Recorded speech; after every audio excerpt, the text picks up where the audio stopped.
MERLIN is a project that deals with the restoration of freshwater ecosystems, for example peatlands or small streams or large rivers. MERLIN will implement a lot of restoration measures, but probably more important, it will develop strategies and methods how to apply these methods much more commonly in Europe.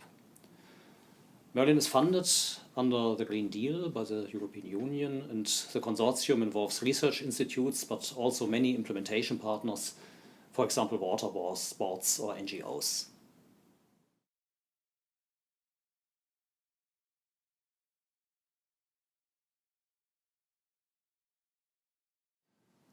Well, freshwater ecosystems cover only a very small part of the Earth's surface, so they are much smaller than, for example, forests or the sea. But they provide, obviously, essential services to humans. Water, of course, drinking water, water for agriculture, for irrigation. But they are also among the main stores for carbon. So a lot of carbon is stored, for example, in peatlands. And rivers, for example, they provide also a lot of retention capacity. Natural rivers can store a lot of water that prevent floods.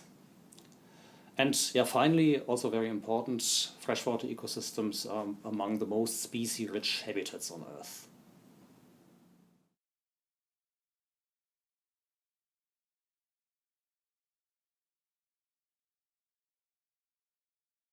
Freshwater ecosystems are probably one of the most polluted ecosystems, one of the most degraded ecosystems, because they are functioning literally as sewers of the society.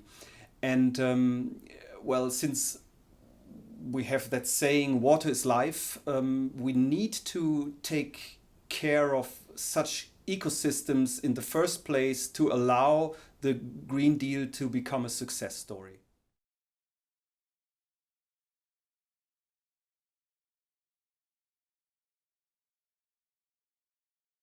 Well, first, I think we have to state that there are many projects, many good projects also, for restoring freshwater ecosystems under Life Plus, for example, or under the Water Framework Directive. But there are some frequently reoccurring problems. One is that, most of these restoration measures are implemented by water managers. And water managers, they are, as the name implies, they are responsible for water, while a lot of the stressors, they originate from the adjacent land. So the connection of restoration of water and of the catchment, this is a big challenge. Then second, many of the restoration projects, they cover only a very small area.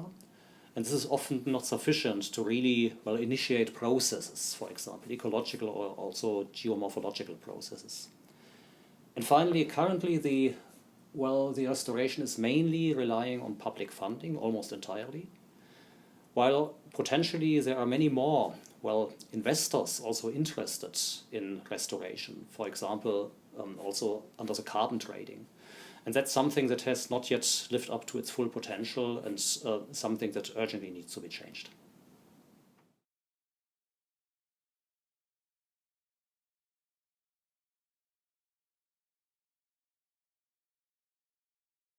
Yes, we can capitalize on a lot of experience here. So just to give you an example, for peatland restoration, the European Union has funded more than 300 projects just under the Life Plus project, and this have created a lot of experiences.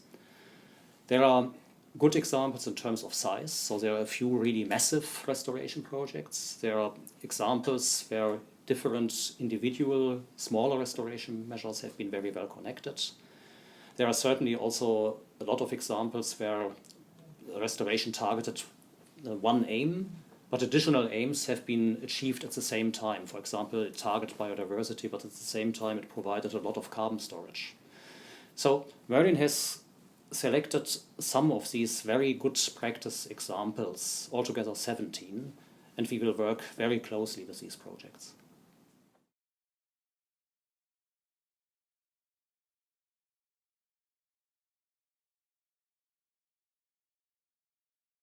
I would say that MERLIN is somewhere in between a research project and an implementation project such as the Life Plus project. So we will capitalize on these 17 very large, very successful projects, we will monitor the effects and we will try to draw some general conclusions from these projects. But we will also spend about half of our budget for implementing additional measures attached to these large projects to upscale them also to adjacent areas.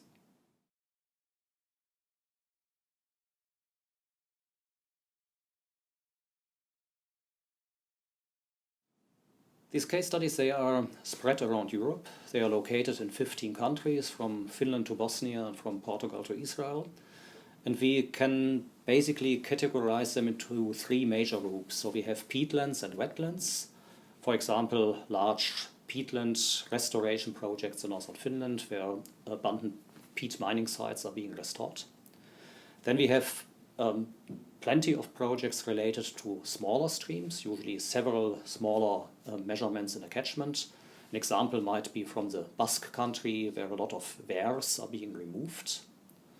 And finally, we have a group of projects that are associated to large rivers, such as the Rhine or the Danube. An example is a large restoration program in Austria and Hungary, where a part of the Danube floodplain is reconnected to the river.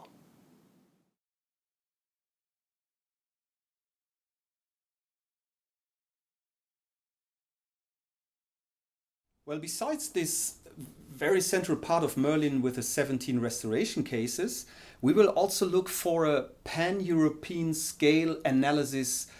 Where is future restoration feasible and cost-effective? Another aspect is to involve the economic sectors, understanding, well, potential synergies for restoration, or also trade-offs or barriers, obstacles to restoration coming from individual economic sectors. And finally, we hope to make profound contributions to the policy discussions around restoration, which are currently very urgent.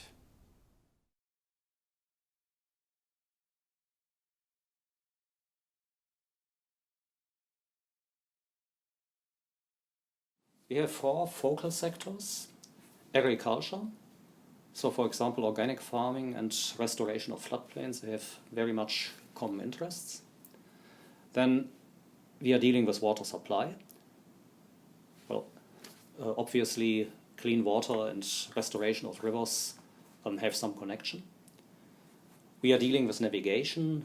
There is this very good example of the Blue Belt targeting the smaller navigatable rivers in Germany, which are step by step being restored. And then we are also dealing with the insurance industry.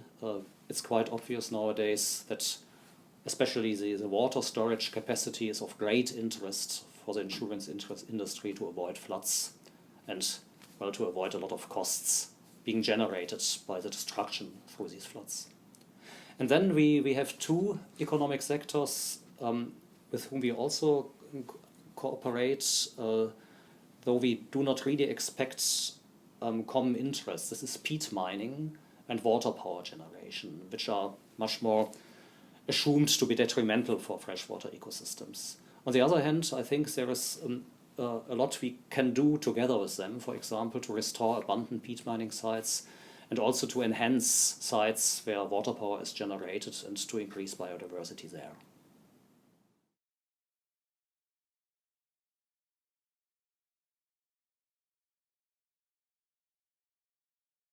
Well, it depends on the target group. I will focus on the so-called community of practice, which is very much in the focus of MERLIN.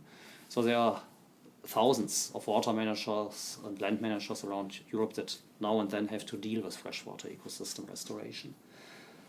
For them, we will build a marketplace, which means basically that we will collect a lot of information also about companies, about investors, about projects that need investors, and try to connect them as much as possible. And we will create a training facility that we call the MERLIN Academy. It will be a virtual training facility. And there we will collect a lot of information, a lot of training material about the technicalities of freshwater ecosystem restoration, but also about the potential benefits, about the monitoring, and in particular about financing options.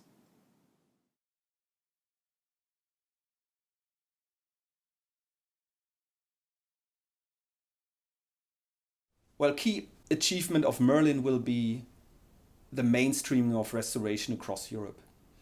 And MERLIN will do it by documenting the benefits of restoration and make it accessible to a broader audience.